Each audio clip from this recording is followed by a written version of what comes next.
Brazen Brits. My name is Laurence. And I'm Natalie. Now, it's that time of the year, Natalie. Every year we make something strange. We're back at our home base in Florida for the winter. And what have we done? We've done like a Christmas dinner in the RV. We made some pies. We made some other stuff. We'll link them all below if you want to go and see them.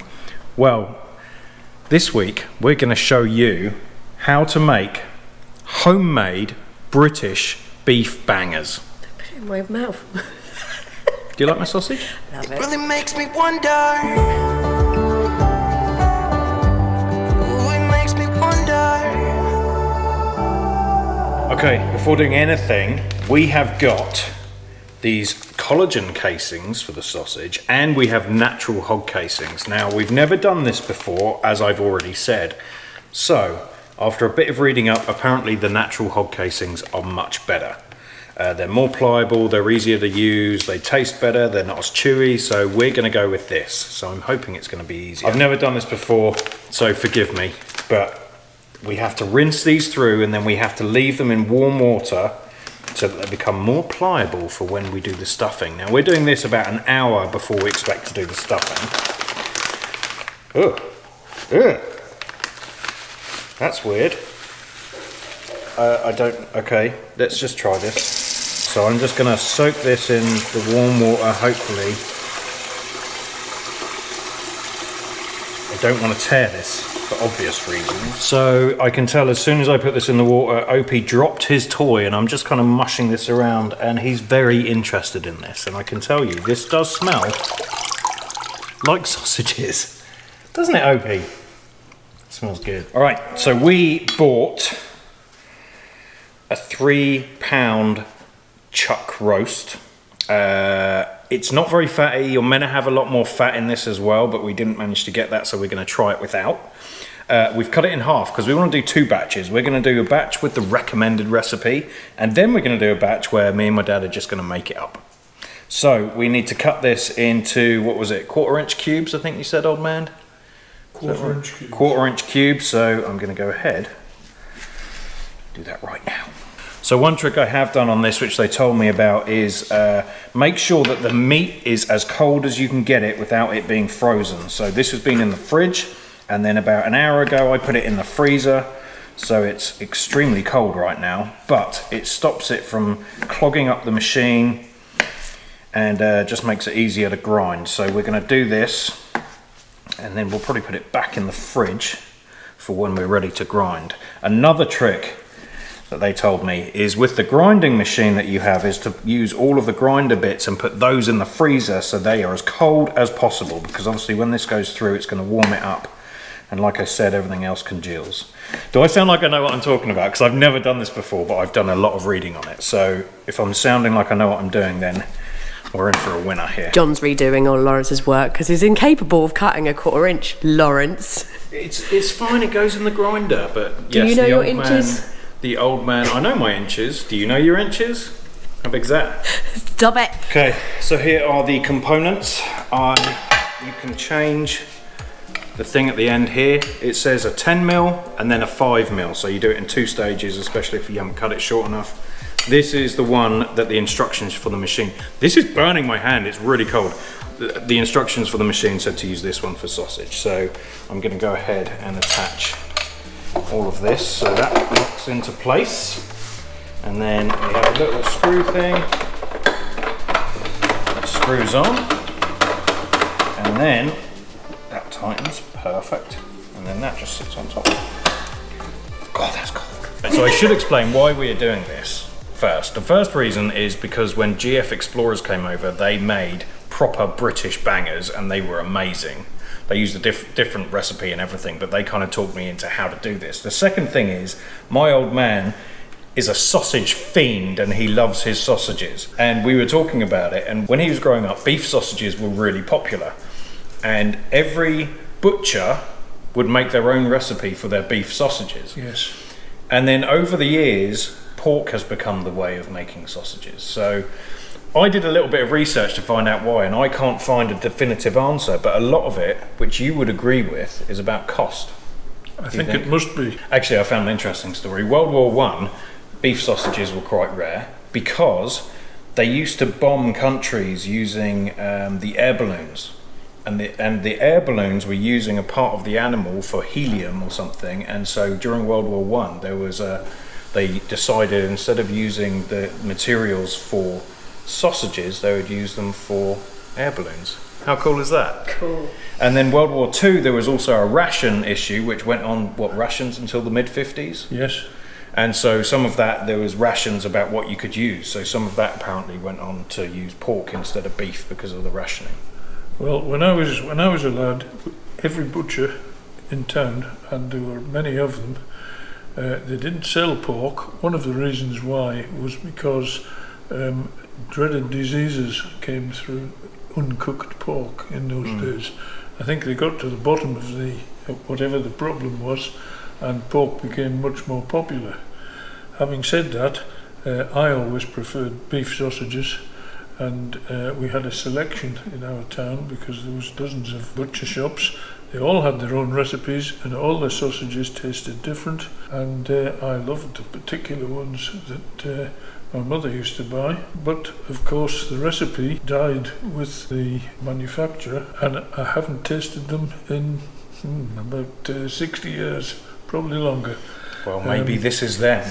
Maybe this'll be... These could be the best sausages you've ever did taste. Well, And so another thing actually I heard of is, I think it's a lot to do with space, and I think you're right about the cost, because there's obviously a lot less space in the UK. There is a real estate issue there, and so beef takes a lot more effort to grow than pork. Yes. The other thing interesting that I read about is that pork fat is really, really good for cooking because it I can't remember the word, but it's easier. The pork fat melts at Higher temperature? a lower temperature. Okay. So for beef sausages, it needs to be a higher temperature for the fat to congeal. No, not congeal. Whatever the word is, I'll overlay it. For the fat to break down, whereas the pork is at a much lower temperature. So it's easier to cook, it's easier, and it makes the pork sausages more moist and squidgy compared to the beef sausages, which are more meaty and Dense. chunky and a little more drier, maybe a bit crumblier. So anyway, all right, so we're going to go... Can I make Yeah. another little point about this? Yeah. Not so much the sausages, but if you go to the meat counter in British supermarkets anyway, you find that there's about 150 different kinds of ham, and only, if you're lucky, 2 different kinds of beef. 1 beef slices and 1 beef salted beef or peppered beef. And I think maybe this is because the producers prefer to produce pork for the reasons Lawrence has spoken about, and beef costs that little bit more.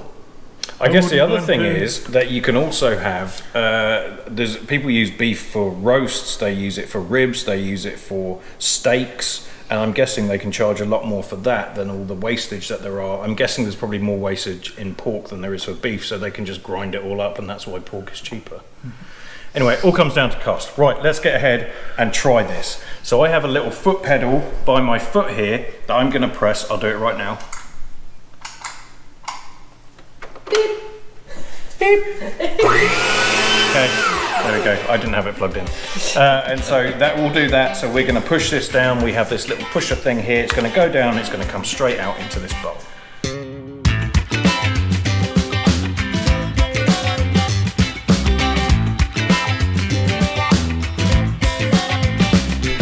All right, now we have used a British recipe, which is in grams. So luckily, the old man being a maths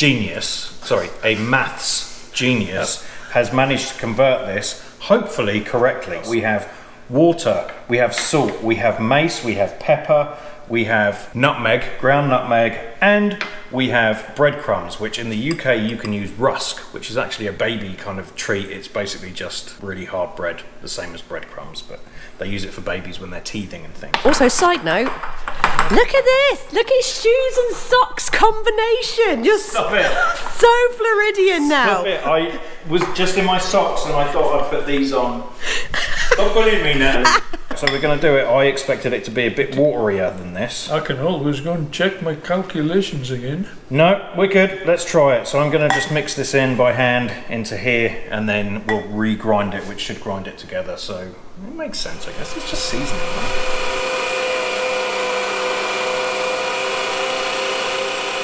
So the way this works is pretty simple. That just goes on. Then you have the blade here.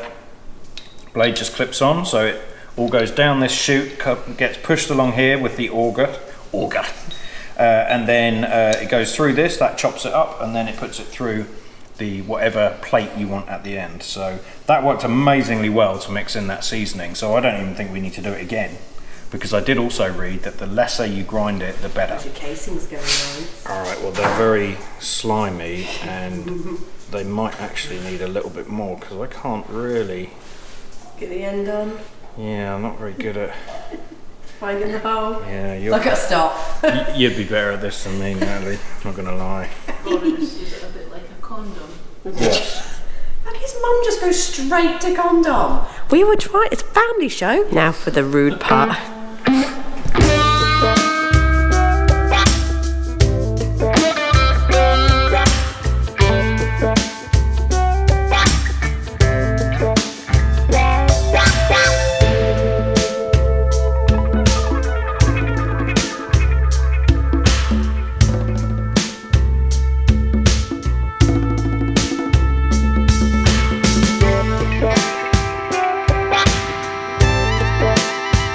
Okay, so this is the first try. That was pork. Look, there's a little sausage there. Look at that, cool. There we go, got a little sausage. I decided, not because I couldn't, but I decided I'm going to do them different shapes and sizes. So I think I've done well. We've got some medium ones in here and a little one at the end that looks a bit more like a poo. But yeah, it's a bit more like me. That's good. I mean, this worked well. It did work well. I did read on one thing though, when it comes out you're meant to twist that way for one and then that way for the next, and I didn't do that. So right, so that's that. So this is our first attempt and I'm quite happy with this. So the next stage is we have to dry these in a cool, dry place for 12 hours. All right, it is 24 hours later and we have left the sausages to rest and then we cook them. Yes. We did forget to video. So thanks for watching. No, so we haven't got a clip of what they look like before we cooked them, but check this out. That I know it looks dark because this is beef, obviously. Most sausages are pork. Now we have made a whole bunch. So when we finished videoing yesterday, we made a whole bunch of them. We've only cooked the ones off that we did yesterday. And what do you think, Natalie? The texture's a little bizarre, but the flavour is good. What do you think, old man? I think they're excellent. I'm really enjoying them. Are they like the beef sausages you would have as a child? No, but I wouldn't say they lost anything by that. We've tried one or two different flavours, and they're coming out very nice. And I think that you have to try a few different flavours until you find one you especially nice, and then perhaps stick to it after that.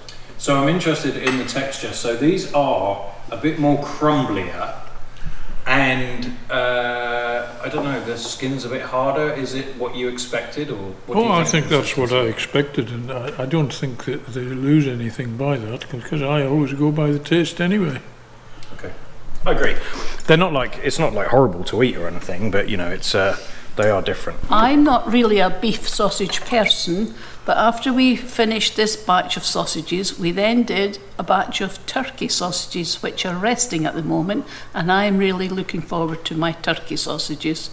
On the whole, the sausages that we're eating now are really tasty.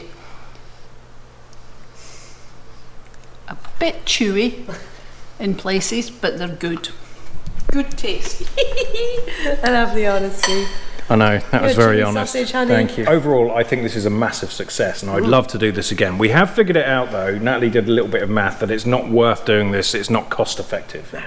It's easier just to buy them, but obviously we are making, you know, we made this from steaks It's not just ground beef, it's probably much better ingredients than you would buy if you bought packs of sausages. But And it's fun to make your own flavours. Like, we did Fireball once. Can you imagine how great that's going to taste yeah, the tomorrow? ones we've tried, we're not going to put it in the video because they have to rest and everything, and we need to get this edited and up to you so you can see it. But we put Fireball in it, we put moonshine in one, we made some turkey sausages, Yep. we did some Spicy pork ones, spicy pork, we did like hot Italian beef and everything. So we've been playing around. We've had great fun over the past 2 days doing this. We'll leave a link below to the machine that we used as well. Again, thank you, Julie. Thank you, Julie, for letting us It's use been so much fun. So yeah, if you're ever bored a rainy weekend, do it. Absolutely. And if you have any recipe ideas, please let us know.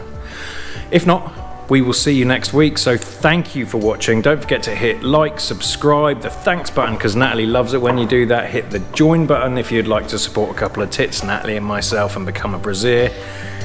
I feel like there's something else. And thank you to everyone who has already done that. Yes, we thank really do appreciate all of you Brasieres already out there. We will see you Next week. next week.